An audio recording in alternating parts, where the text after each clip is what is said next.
Aridamerica, located in the north of the limits of Mesoamerica, is a primarily desert region that was characterized by food scarcity, which culturally conditioned its inhabitants, forcing them to lead a nomadic lifestyle based on hunting, fishing, and gathering.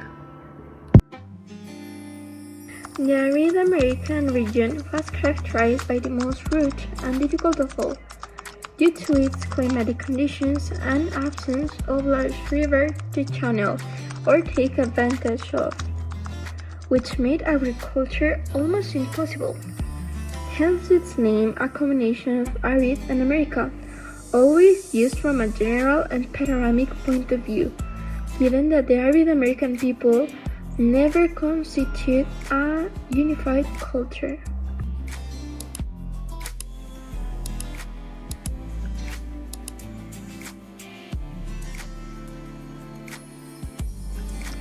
Aridamerica was located in the regions of the Mexican North and the American South, in the current territory of Mexican states of Tamaulipas, Nuevo León, Coahuila, Baja California Sur, and part of San Luis Potosí, Zacatecas, Durango, Chihuahua, Sonora, Hidalgo, Guanajuato, Querétaro, Jalisco, Sinaloa, and Aguascalientes. Likewise, it extended around the American regions of California, Nevada, Utah, New Mexico, Arizona, and Texas.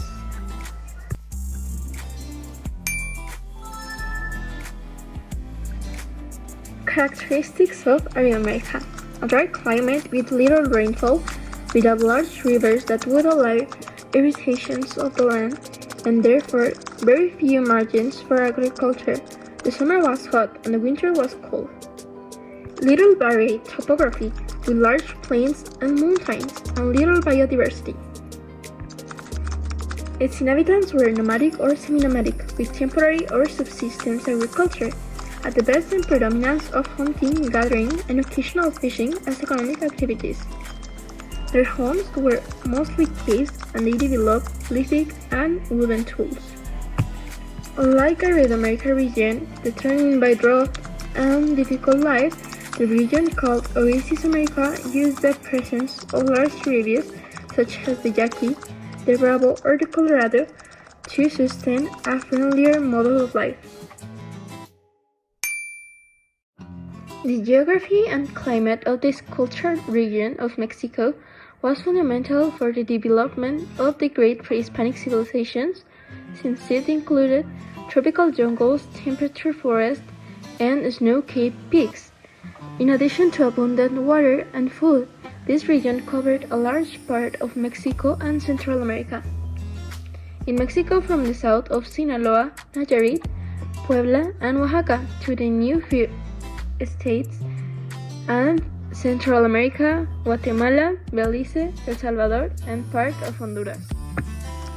With this great variety of climates, the Mesoamerican people had a constant commercial exchange of products they harvested, such as corn, beans, cocoa, and some medicinal edible herbs.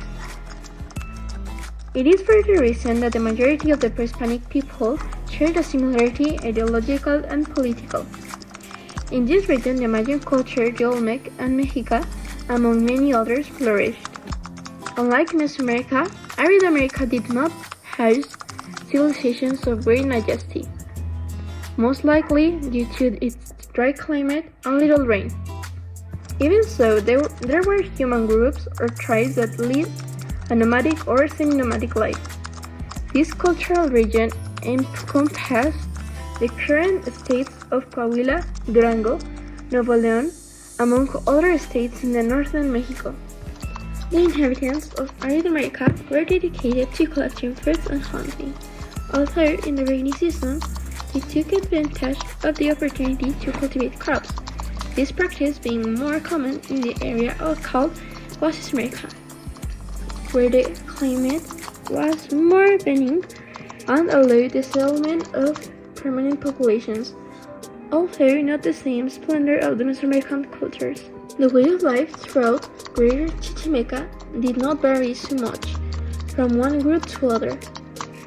They were indomitable warriors, hunters and gatherers, Their way of hunting and fighting was mainly with the sling, bow, and arrow. In hunter-gatherer societies, mankind existed in a nomadic style of life, moving from a place to a place while following a source of food. They lived in temporary settlements of small groups, less than 50 people. Model communities often build shelters using non-permanent building materials, or may use natural rock shelters when available. Studies have shown that many of these societies feature a gender divide in labor, as men were responsible of hunting as well as fishing, and women were responsible for foraging. The life of the village farmers groups wasn't that different from the life of the hunter-gatherers.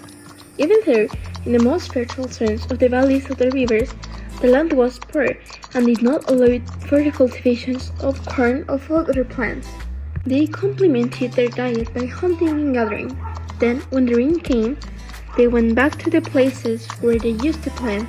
However, in a few years, the farmland depleted, so they had to leave for more fertile lands to plant.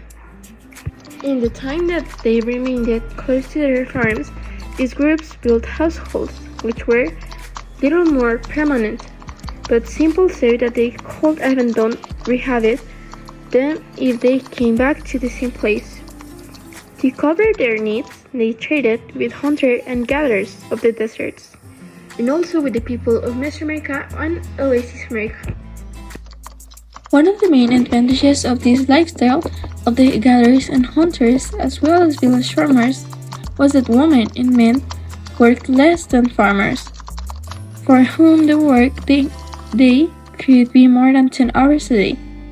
An advantage of the people of Aridamerica is that they did not have to obey or pay tribute to the rulers of the cities.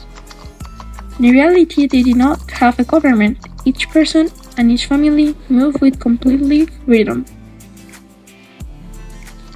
If someone tried to force them to work or do something they didn't want to do, they simply left the place or even defended themselves with their weapons. Since they knew their environment better than anyone, it was easy for them to hide those who wanted to dominate them. Throughout history, foraging peoples have greatly defended their freedom and have refused to obey any authority. This way of life also had its disadvantages. Firstly, hunter-gatherers groups could not have many members, as resources were scarce, which meant that they had to control the number of children they had, and sometimes they had to abandon the elderly who could no longer feed themselves or contribute to the maintenance of the group. It was also frequent that there were conflicts within the group or between different peoples, since there were no leaders, disputes, and differences between people could end in combat. If someone was murdered, for example, the relatives would seek revenge, killing on the aggressor, and so on.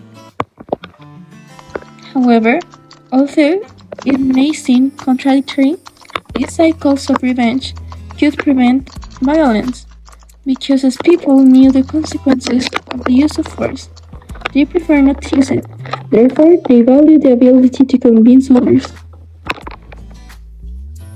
In conclusion, Aridamerica is a historical, cultural area located north of Mesoamerica, and whose people were nomadic and semi-nomadic.